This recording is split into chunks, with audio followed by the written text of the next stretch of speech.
All right, what is up, guys? Welcome back to the channel. We are going to start the R6 teardown today. This video is going to be, I don't know, 10, 12, 15 segments probably. Because what we're going to do is, I'm not going to go into detail about the entire thing.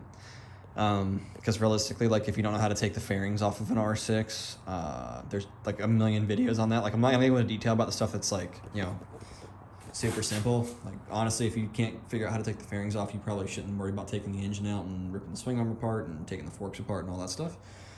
But we're gonna start tearing this thing down today. So I'm basically in this clip gonna get the majority of the bike stripped. We'll get the fuel tank off, we'll get the fairings off, get the headlights out, get everything on the table over here, and we're gonna strip it way down, because at the end of this, it's gonna get the whole reassembly process. The bike's gonna be a new color, hopefully running better than it was. Wheels will be a new color, like the whole nine, hopefully, right? We're gonna change everything about the bike. That's why I bought this bike. I've been trying to enjoy it the past week or two that I've owned it, but I just need to get out of my own head and like do what I bought this bike for and fully restore it and stop just trying to ride it around. I have the DRZ to ride around for now.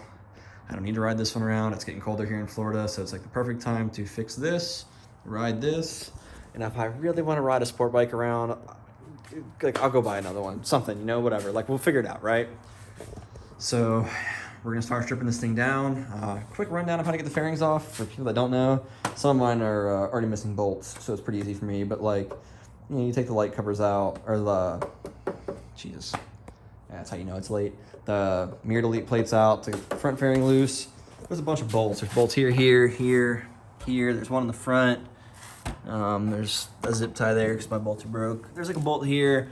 It's basically the same on the other side, and the fairings literally just fall off the bike. They can come off as one piece, they can come off in three pieces, they can come off in any combination of pieces. The rear, take the seat off, same thing. There's a bunch of screws under here. There's a couple bolts in each side, and they come right out. So we're gonna, like I said, we're not gonna go into detail about taking the fairings off. I'm just going to probably set the GoPro up, and I'll set the iPhone up. I'm trying to film with both. The iPhone, obviously, my iPhone 12 Pro Max obviously films way better.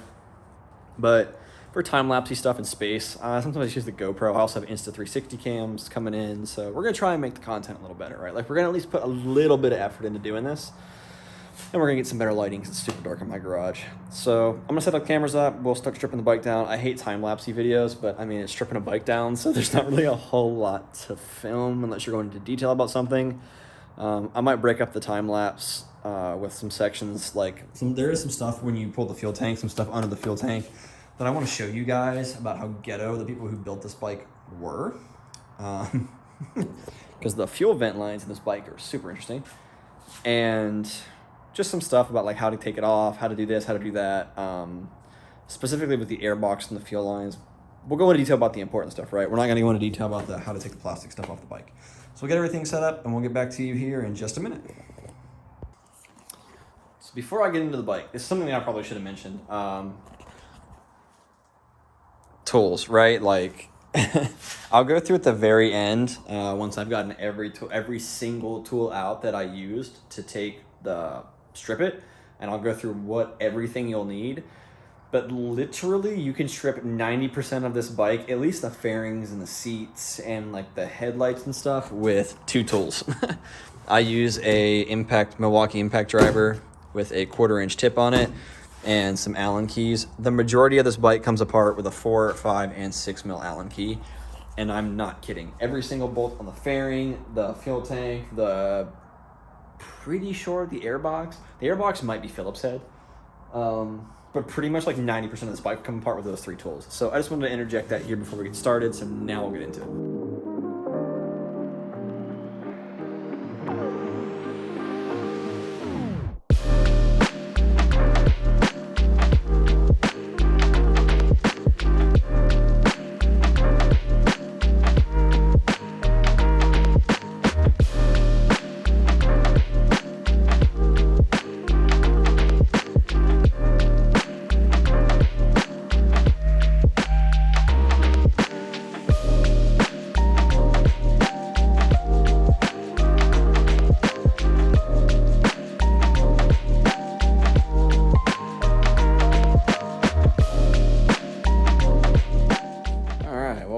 I don't know, 14 and a half minutes in, time lapse. So for you guys, it's probably like a minute and a half, 2 minutes, whatever, depending on the speed I did.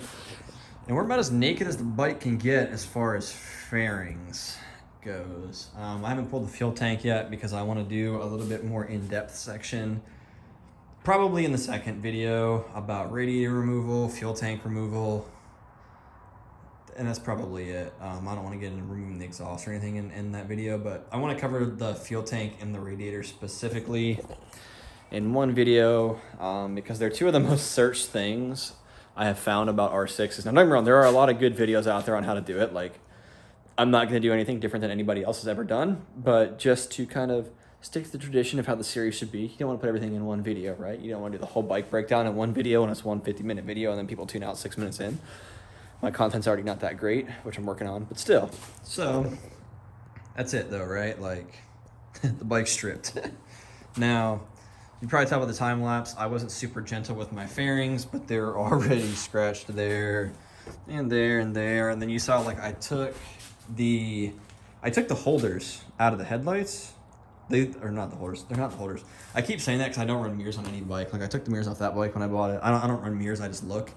You take the mirror delete plates off, and literally my whole front clip falls out. Headlights and all just comes falling off the bike because, like, everything on the bike is broken. This little airbox was broken. It literally just kind of, like, I've clipped it back in, but the tabs for it are broken, so it falls out. Like, yeah, this bike just had a rough life, but hopefully we're going to fix it and put, you know, another 40,000 miles on it. So, like I said, all the fairings are off, though, except for the front one, but the front one can stay for now. And the rear fairing. I got to fix the taillight, too, while we're in here. I got informed earlier I don't have brake lights. I'm sure it's something to do with their ghetto-ass wiring. But, yeah. So, I think that's going to be it. I don't know if there's anything else I want to put in this video. I mean, the next steps are literally fuel tank, radiator, which I need to get the bike down off the stands and outside for. Luckily, I just have water in this bike. It had coolant in it when I bought it, but I've already had the radiator out once. The first time I tore this bike down to just check the coils and plugs. Low-key tip for all these guys that do R6s. Pretty much every instructional video, let me scroll that over here, or pretty much everybody always, like, you know, removes the fuel tank, removes that. This is the airbox, and this is the feed for the airbox. Pretty much everybody I've seen that does spark plugs on these things online, or coils, they, like, remove the fuel tank, remove the airbox. They have to, like, cram their hand down across this structural brace for the frame. Oh, hold on, let me see if I can get you to focus.